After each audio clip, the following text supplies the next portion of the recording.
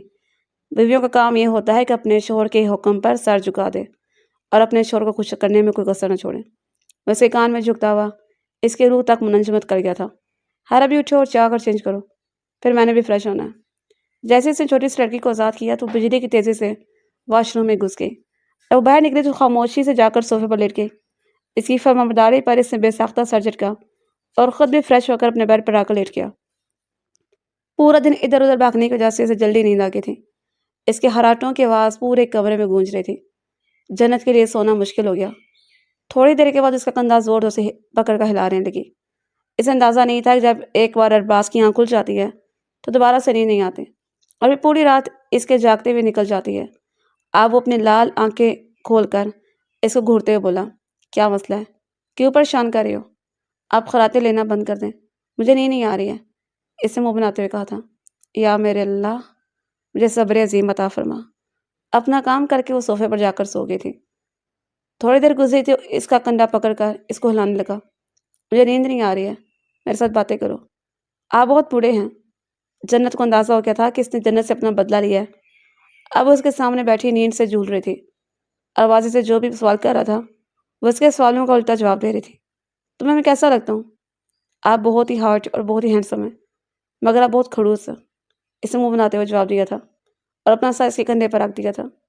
وہ بس جانتی تھی کہ اسے کوئی جگہ مل جائے جس کا سہارا لے کر وہ سو سکے، اور اس سے پہلے 2 الفاظ پر ارباز مسکرا دیا تھا، لیکن پھر جب اس نے اپنے لیے خروس کا لفظ سنا تو بہت مزہ ہوا۔ تمہیں کس طرح کے لڑکے پسند ہیں؟ تو رومانٹک لوگ پسند ہیں، اس نے دھیمے انداز سے مسکراتے ہوئے کہا۔ اس کی مسکراہٹ دیکھ کر ارباز کا دل زور زور سے دھڑکا تھا۔ وہ لڑکے بلا شبہ حسین تھے، اس میں کوئی شک نہیں تھا۔ مجھے بھی ذمہ دار لڑکیاں پسند ہیں، تم جیسے شرارتی لڑکیاں نہیں، اس کے ناک دباتے ہوئے بولا۔ مجھ جیسی لڑکیوں کو حاصل کرنے کے لیے لوگ ترستے ہیں۔ یہ کہہ کر اس نے اپنا سر ارباز کی گود میں رکھ دیا تھا اور گہری نیند کی وادیوں میں اتر لگی۔ اب اس کے چھوٹے چھوٹے خراتوں کی آواز کمرے میں گونج رہی تھی، جبکہ ارباز اس کے بالوں میں خاموشی سے انگلیاں پھیر رہا تھا۔ تم اتنی بوڑھی بھی نہیں ہو، بس تمہیں تھوڑا سا ٹرین کرنا پڑے گا۔ یہ کہہ کر اس کے ماتھے بوسہ دی اور خود بھی بیٹھ کے سا ٹیک لگا کر لیٹ گیا۔ حیرت انگیز طور پر زندگی میں پہلی بار اسے آدھی رات کے وقت جاگنے کے بعد دوبارہ سے نیند آ گئی تھی۔ صبح جب وہ اٹھی تو وہ اس کے بازو میں موجود تھی۔ ہائے اللہ، میں یہاں پر کیا کر رہی ہوں؟ وہاں سے بھاگنے لگی تھی جب ارباز نے اسے کھینچ کر دوبارہ سے خود میں چھپا لیا۔ تم اپنی جگہ پر موجود ہو۔ اگلے دن وہ اس کو لے کر اپنے ساتھ چلا گیا تھا۔ اس کو سختی سے ہدایت کی تھی کہ کوارٹر کے اندر ہی رہنا اور جب تک میں اجازت نہ دوں کوارٹر سے باہر نہیں نکلنا۔ میں نے سرکار سے بات کی ہے، کچھ دنوں میں میرا بنگلہ فائنل ہو جائے گا اور پھر ہم وہاں پر شفٹ ہو جائیں گے۔ حویلی والوں نے ارباز صاحب کو خاص ہدایت کی تھی کہ اس چھوٹی سی لڑکی کا بہت زیادہ خیال رکھے، اور جہاں تک اس رشتے کا سوال تھا تو اس کو جان بوجھ کر تھوڑا سا ٹائم دے رہا تھا کہ وہ اپنے آپ کو ذہنی طور پر تیار کر لی۔ وہ کھانا بنانا نہیں جانتی تھی، اس لیے صبح کے وقت وہ خود اپنے ہاتھوں سے اس کے لیے ناشتہ بناتا اور پھر رات کے وقت وہ کھانا باہر سے لے آتا تھا۔ جہاں تک صفائی کا سوال تھا تو ہر 2 دنوں کے بعد کام والی ماسی کو بلاتا تھا جو آ کر سارے کوارٹر کی صفائی کر جاتی تھی۔ تھوڑے ہی دنوں کے بعد وہ اپنے لیے اسے لے کر اپنے بنگلے میں شفٹ ہو گیا تھا۔ وہ کمرے میں ڈرائنگ بنا رہی تھی کہ اچانک سے کمرے کے اندر داخل ہوا۔ اس نے فوراً سے وہ ڈرائنگ چھپا لی۔ کیا بنا رہی تھی؟ مجھے بتاؤ۔ جیسے اس نے کپڑا ہٹایا تو اس کے لبوں پر مسکراہٹ بکھر گئی، کیونکہ وہ کسی اور کا نہیں بلکہ اس کا اسکیچ بنا رہی تھی جس میں وہ کلر کر رہی تھی۔ مطلب محترمہ بھی مجھ میں انٹرسٹڈ ہیں؟ وہ اس کے دونوں بازوؤں کو پکڑ کر اپنی جانب موڑتے بولا، جی نہیں، ایسی کوئی بات نہیں ہے، اس نے نگاہیں چراتے ہوئے کہا۔ حقیقت تو یہ تھی کہ اب وہ نہ چاہتے ہوئے بھی اس دشمنی جان کی ذات میں دلچسپی لینے لگی تھی جو اس کا خیال کسی چھوٹے بچے کی طرح رکھ رہا تھا۔ ادھر وہ فرمائش کرتی تھی اور ادھر اس کی فرمائش پوری کر دیتا تھا۔ نہ تو اب اس کو ڈانٹتا تھا اور نہ پہلے کی طرح سختی کرتا تھا۔ مجھے تو لگا تھا کہ آپ بہت ہی زیادہ خروش ہوں گے، اس نے ہچکچاتے ہوئے کہا۔ میں واقعی بہت ہی زیادہ خروش ہوں، لیکن پتہ نہیں کیوں جب تمہارے ساتھ ہوتا ہوں تو دل خود بہت ہی نرم پڑ جاتا ہے۔